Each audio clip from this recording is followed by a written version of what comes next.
home to the Chamber of the Year. Yes. Great accomplishment. And Jamie, you listed, and we talked about when we met the priorities that the Chamber has enumerated, and I think those really are indicative of what we're hearing across the state. One of the things I'm really excited about as I go into this session is that there does seem to be a unity of purpose, a unity of priorities. I guess it remains to be seen if it stays intact. But I'm very excited about how we're positioned going into the session to really accomplish the things that Texans want done. And of course, as you mentioned, property tax relief and school finance reform, which are one and the same in many ways, two sides of the same coin. This is the mandate that we're all being sent down with, and with my education background, I do expect to get to be part of those discussions from the inside, and it's just such an interesting time. It's like all of the stars have finally lined up. One of the things that we have that is different going into this session is for the first time in many years, we're going in not under a school finance lawsuit.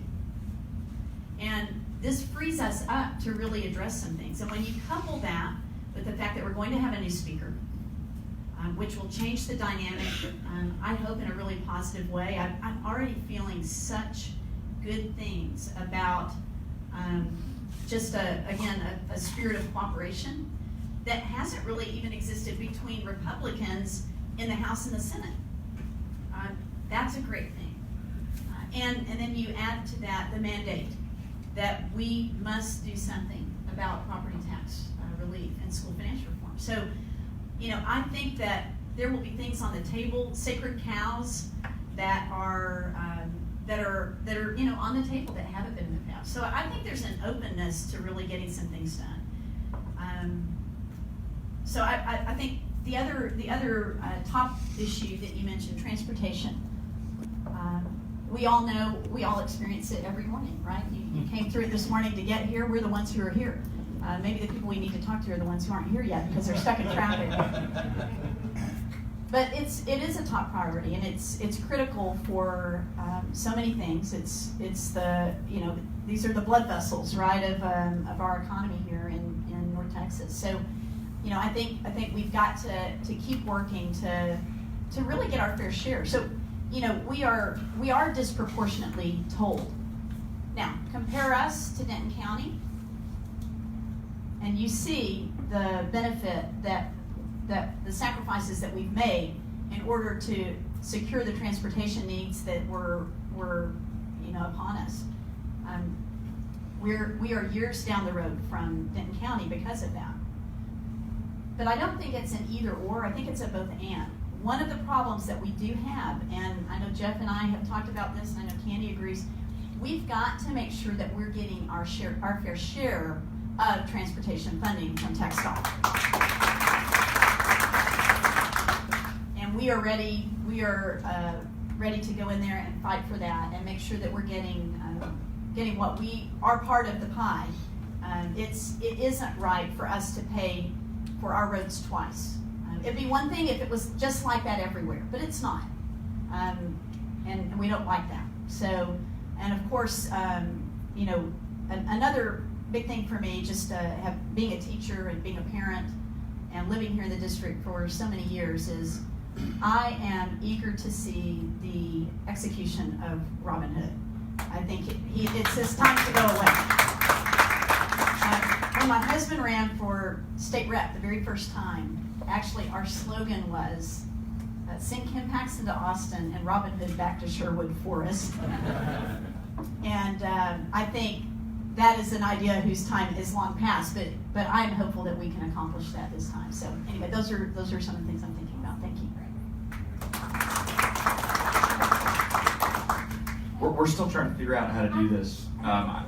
Yeah, because ladies always go first, right? So Candy. Okay. Well, All right. Well, in the interest of time, I'll go ahead. Well, hey, it's great to. And we just told you to. That's true. That's true. Just wanted to have you make the decision, not me. Hey, it's great to be here this morning. Good morning to everybody, and looking forward to a great legislative session. I'm just going to cut to the chase. The two big issues this legislative session are clearly education reform, school finance, and property tax relief, and those go hand in hand. They're inextricably linked. We have heard, I'll just talk briefly about the recent election. Elections are clarifying moments for elected officials.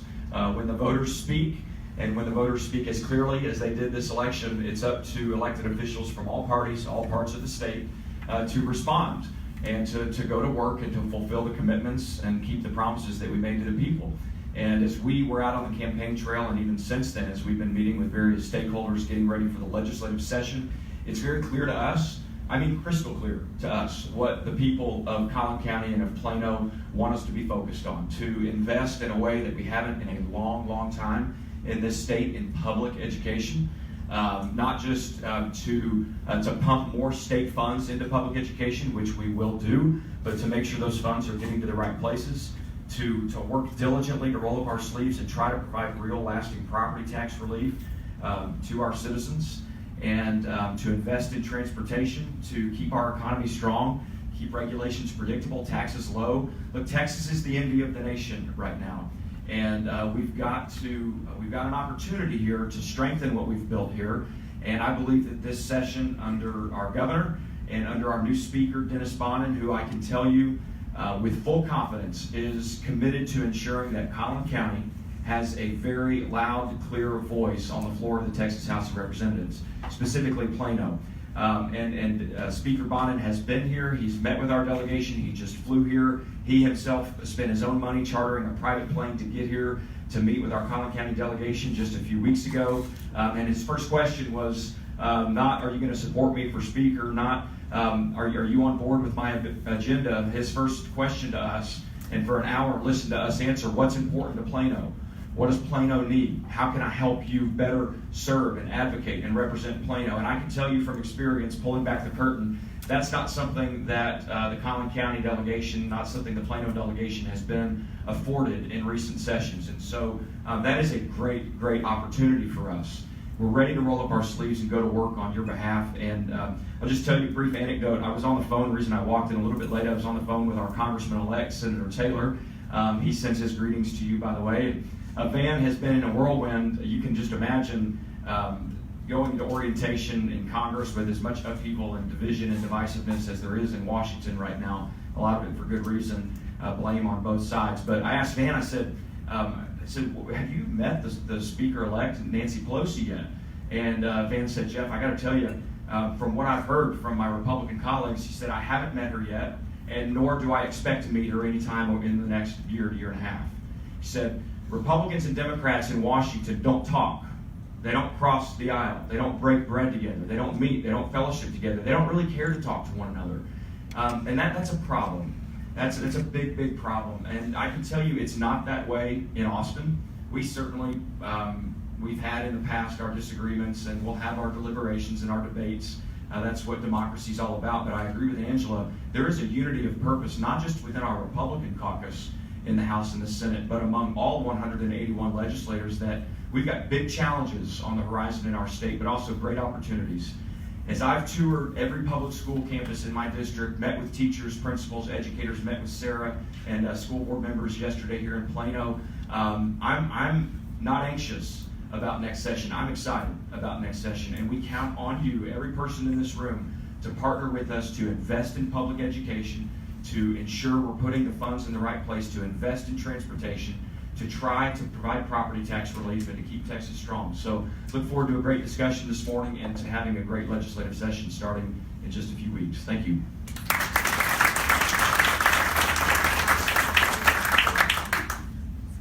I have to admit that I'm having a little sock envy with, I don't know if y'all seen Jim's socks up here. They are amazing Christmas socks, yeah. I am so excited. Again, I'm Candy Noble, and I'm very, they're Christmas socks. Yeah. Very excited for the opportunity to represent Plano and East from Plano and north to in Austin, and I am excited. Did y'all know that only 2 Republican women were elected? New Republican women were elected this time, and we're both sitting in this room. All in count. All in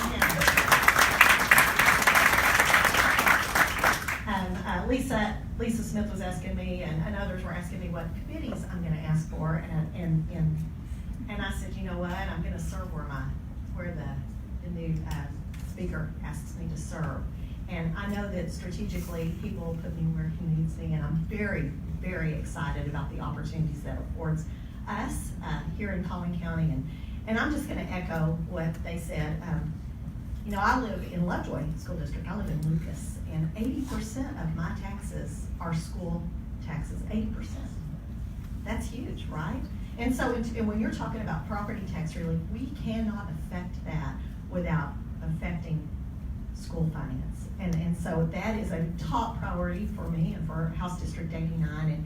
And I went through freshman orientation, enjoyed very much the people on both sides of the aisle, and I think we all have the heart to get this done, and I'm very excited about that. I don't think that's been the case in the past. There was only one person I talked to that has a district that gets a lot more than they give, and they're perfectly happy with that, needless to say, and they want it to stay just the way it is, but they were the only ones. And so I'm seeing an opportunity that we have not had in the past, and I'm encouraged by that. And I think we have an opportunity for excellence in a way that we haven't had in the past. And so I look forward to following in Jody Lovenberg's footsteps. She has done a phenomenal job. And for those that don't know, I have the blessing of having Suzanne Bowers that will come to work for me on January 8th. She has been working for Jody for the last 6 years. So even though I'm a freshman, I have stellar help guiding me through those early days, and a lot of institutional knowledge that has not been lost with that transfer. And so I'm very excited about the days ahead. All right. Jeff, if you don't mind, will you introduce your team that's here and saying, just so that everybody knows who they are? Well, you all know and love my team. The quarterback of our team, Mary McClure. Mary, stand up, raise your hand. I know I'm biased, and with all due respect to Suzanne and Randy and the other staffers who are here, I think I have the absolute best district director in the entire state. And so while we're in Austin, please, you all have my cell phone number. You can reach out to me anytime, but please reach out to Mary. Work collaboratively with Mary. She'll be here at the public policy meetings. I'll be calling in periodically from Austin to those meetings as well. So I'm very grateful for you, Mary, and grateful that all of you know and get to work with her as well. And I'm really honored to have with me today Randy Samuelson, who's going to be my chief from Austin. He's awesome. Michelle Smith is going to be my district director. Many of you know Michelle, and she is not feeling well this morning, but she's going to do a great job, and I'm looking forward to that. So thanks. So one of the questions we have is, obviously, everything we're hearing in the headlines right now, school finance, property tax relief. Is there any other issues that are kind of floating to the top? Maybe talk a little bit about Harvey and as I say, that'd be the other big thing right now. So Yeah, I think it all comes back to the budget. As we all know, the only bill we're constitutionally required to pass is the budget. As I've served as vice chair of the Urban Affairs Committee the past 2 years, we've been instrumental in working on the housing issues relating to Hurricane Harvey relief. We've had a number of interim committee hearings in Houston. The chair of the committee that I serve under, Carol Alvarado, is from Houston. She's actually running right now in a special election for the Senate in Houston to fill Sylvia Garcia's seat. And look, we've got probably in the first 4 to 6 weeks of session, if not earlier, we will have a supplemental appropriations bill to take money out of the rainy day fund, probably to the tune of anywhere from $3 to $5 billion for Hurricane Harvey relief. And if we do not use the rainy day fund on Hurricane Harvey relief, then we should not have a rainy day fund in Texas. That's what it's for. We're going to use it, and making sure that those funds get to the right places in conjunction with our federal and local funds as well will be imperative for the legislature in January. anything else? No. And the one other thing that I think is something that you've started hearing more and more about is on a totally different note is the issue of human trafficking. Houston is the second worst city first worst city in the U.S. Texas is second worst state for human trafficking. I think the statistic I've recently seen is that on any given day, there are 300,000 people, and those are mainly women and children, that are being trafficked in Texas. And these are not just some of this is the result of our porous borders. It truly is. It's something that gets lost in the discussion a lot of times, but that is not the only place. This is happening in Frisco, at Stonebriar Mall. It happens right under our noses, and I'm very thankful for the work of my husband and the Attorney General's office. They started a unit to combat human trafficking. I know he is meeting today with Sophronia Thompson, a Democrat, who this is a passion for her. Today he's meeting with her to talk about how we can move forward. My new office in the Capitol is right across from Sophronia, and I asked Ken, I said, please tell Sophronia that I am looking forward to working with her to not just combat, but to eradicate human trafficking. It doesn't belong here. Another topic that we talk a lot about in Collin County, we did make some progress over the last few sessions, is mental health. And so that's impacting a lot of our businesses as people are going to work and dealing with mental health. But then also you look at our school district and what's happening there, and not necessarily in Plano, but in school districts across the nation with children and mental health. And so talk to us a little bit about what we see on the horizon for this session in dealing with mental health. Mental health, for those that don't know, I served on the Juvenile Justice Board for the state of Texas, and those kids that have done something very, very, very egregious to be in state custody, 80% of them have mental health issues that need to be addressed when they're in our care and custody. And I contend that if we had been able to address those sooner, quicker, and in a very appropriate way, that we probably wouldn't have them in our care and custody. And it's very expensive to not just to society, not just in a financial way, but in the terms of the crimes that they have committed in order to be in our care and custody. So I think that it is something we absolutely need to invest in on the front end, so we don't have to invest in on the back end. All right. So going back to the tax relief conversation. So many of us participated last session in some of the hearings that Chairman Beckford had held about tax relief. And SB 2 that came out of that, on average, would have saved Plano homeowners about $3 a month. In our mind, that is not meaningful tax reform. So what would you consider property tax relief, and what kind of policies are maybe you looking to support on this? Obviously, I mean, there's things we need to fund, and we understand that, and I think business is very willing to come to the table and have that conversation. But talk a little bit about what that might look like. Well, there are a lot of ideas that are kind of bouncing around right now, but I think the one thing that is obvious to everyone is that if we don't address the school portion of our property tax burden, then we will never see significant relief. So that's where we get the most bang for our buck, literally, as we focus there. So then the question is, how do we do that?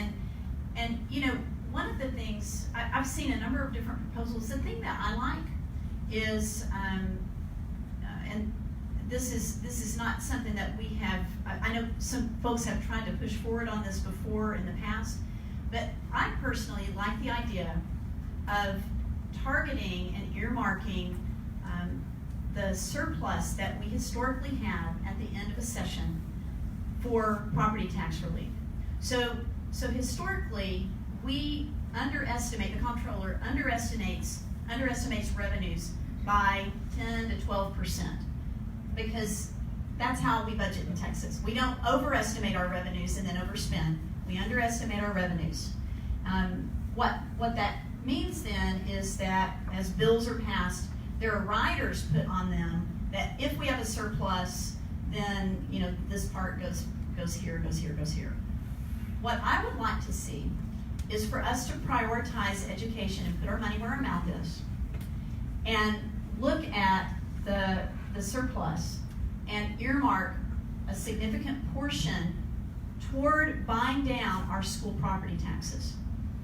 This is not a quick fix. We would be able to incrementally, over a 10 to 12 year period, actually completely replace our school property taxes by doing this, buying them down incrementally over a long period of time. The other thing that would happen with this is Robin Hood would go away. There would be no need for Robin Hood. You know, we have, it's just the system to address things in 2-year increments, right, in state government. And so that's why we end up with this Band-Aid approach, 2 years, 2 years, 2 years. But it's time for us to take a long-term approach. And I think something like this, even if this is maybe the full-on version of it, maybe it's a hybrid of this and some other things. But I think something like this that would, over time, bring down our school property taxes while adequately funding all of our school districts. You know, it's interesting. So Plano, for example, you know, we are a donor district, but it's not as if every campus in Plano is a wealthy district, is a wealthy campus, right? So within our own, we have our own needs that we need to be able to have the freedom to allocate the way we see fit for the benefit of our students. So I'd like to see something like that. Another part of that I'd like to see is that a portion of that surplus is earmarked for teacher salaries, because it's critical that we attract and retain and train great teachers. The secret sauce for student achievement is great teachers and engaged parents. And when we do that, our kids will do well. And it takes money to do it. That's one way I think we can do that without having to raise new taxes. Yeah, I agree, and I'll just add that I think the first step is to stop the bleeding on school finance, and we've got to pump more funds, more state funds into public education, and I believe that we will, and that will help us stop the bleeding and then consider what we can do in terms of providing real property tax relief. One of the real encouraging signs right now, something that we haven't seen in a long time, is our 3 top leaders, and I'm going to go ahead and just assume that Speaker-elect Bonin is going to be elected Speaker. He's certainly acting like it, and he's working, but he's working collaboratively with the Lieutenant Governor and with the Governor. And here's what they're doing. They're meeting with every member, Republican and Democrat, understanding the needs of their district, and they're meeting with different stakeholders. So they're calling city and county and school district leaders in. They're also bringing in tax reform organizations, tax cut organizations like the Texas Public Policy Foundation, and they're bringing those people together, forcing them to be in a room together, saying we can all agree that Texans want, need, and deserve property tax relief. We're either going to work against each other and nothing's going to happen, or we're going to come together and collaborate and try to figure out solutions. That's happening right now, right here in advance of session, and I'm hopeful that it will result in real meaningful reforms for us to vote on.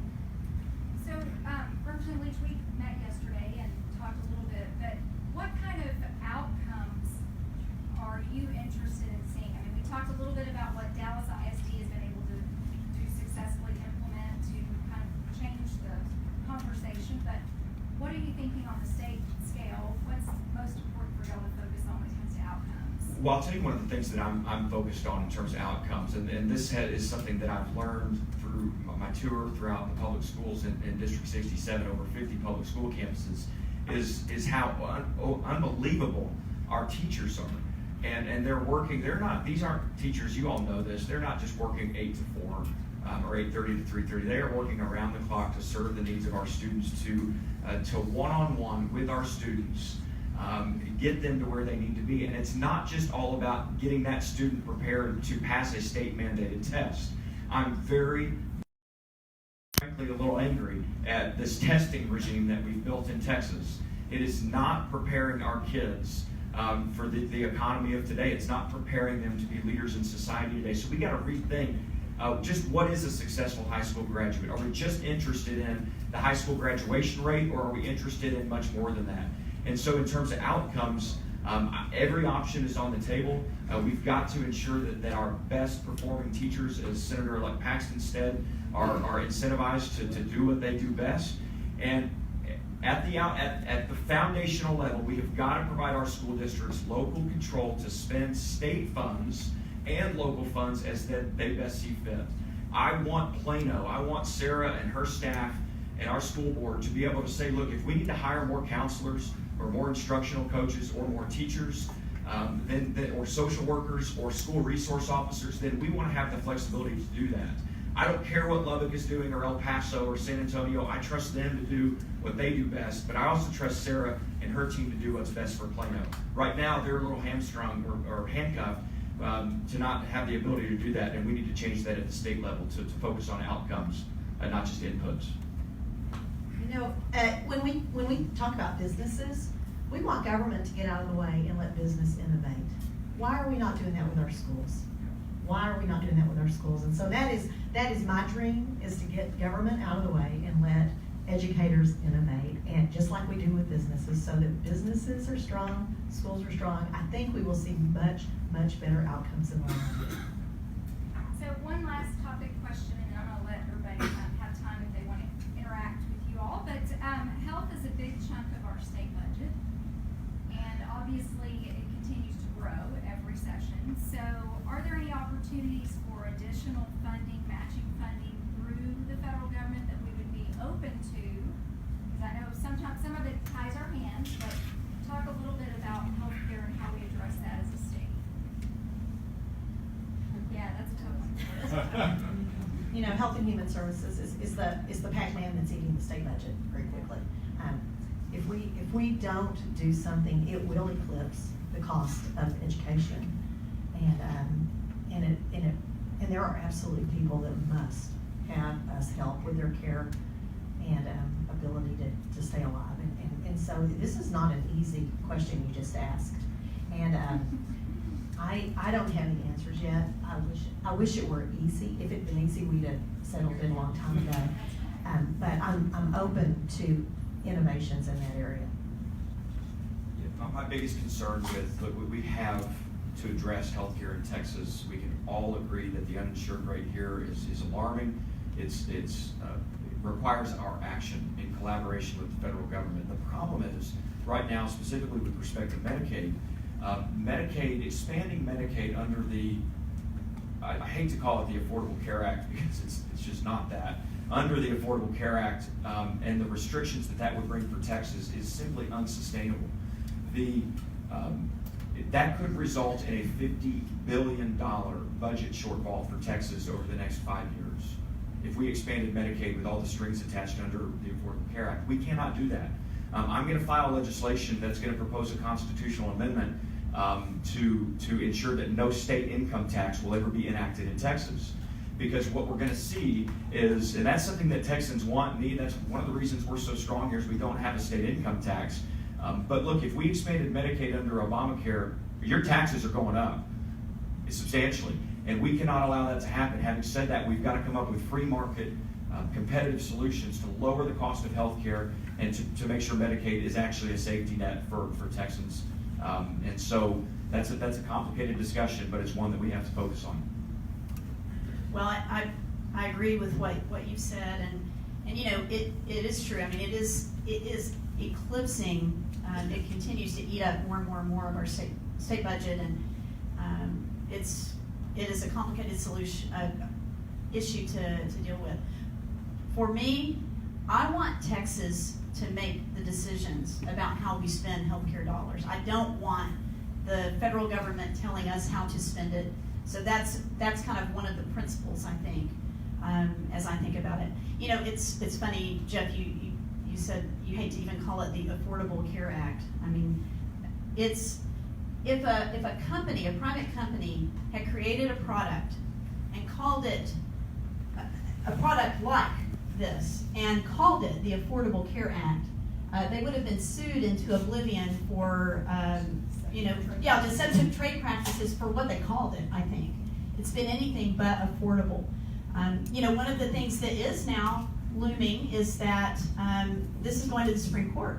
So I do think we do have in store a potentially very big shift in the landscape of healthcare because of that. because Congress removed the individual mandate, or the tax on it. So, I do think there are changes coming that I think Texans will innovate, but we need to work together, and we've got to have the experts in the room to talk about how to make it work. The mental health piece is huge, and if you don't mind, if I go back to the mental health piece for just a moment, we were all part of Collin County Commissioners Court yesterday, hosted a forum for the Behavioral Health Coalition in Collin County for the legislators, and it was very helpful to hear from the different stakeholders who are involved in this, whether they're from the schools or for various segments of our community, and everyone is acknowledging that this is an issue. And we can treat symptoms, but if we don't get a handle on some of the root causes of this, it is not just that mental health issues are being more identified than they have in the past. I do think that's part of it, but it's not at all the whole picture. It is escalating, and we've got to do what we can. I think schools are kind of in a critical position to maybe help families because they have the most interface with families, to do something to address the adolescent anxiety and depression that is just epidemic, and it's scary and it's sad. But we've got to make sure, as much as we put on our teachers, we ask so much of them. Just teaching is so much, and now we have them needing to pay attention to threats, and we have to, I think, equip our teachers. It's just the way it is. We have to equip our teachers, who really are the counselors. They are the most common counselors in our schools. If you think about this, if you were a child or one of your children, if they were having a problem, who are they going to go to at school? They're probably not going to go to the counselor first. They're probably going to go to a trusted teacher. So we've got to, as a piece of all of this, we've got to equip our teachers and train our teachers who are seeing the kids every day, who are going to notice the incremental differences. We've got to train them to know how to help those common problems, but also how to notice when something needs to be referred and get extra help. So it's a big and complex issue, but I do believe that Texans are up to the challenge. And again, with a really new spirit of cooperation, I'm very hopeful that we can get in the room. This is a bipartisan issue. This doesn't just affect Republicans or Democrats. This affects all of us, and we've got to come up with the common ground. Great. Please show appreciation.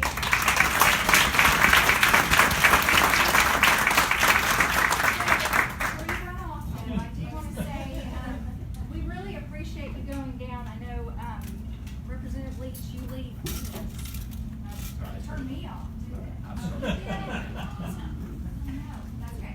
So, as you all head to Austin, I know you leave Becky and the kids here in Collin County, and that's a hard thing. And I know grandkids, and then it's I'm not actually different. looking forward to seeing someone. I know.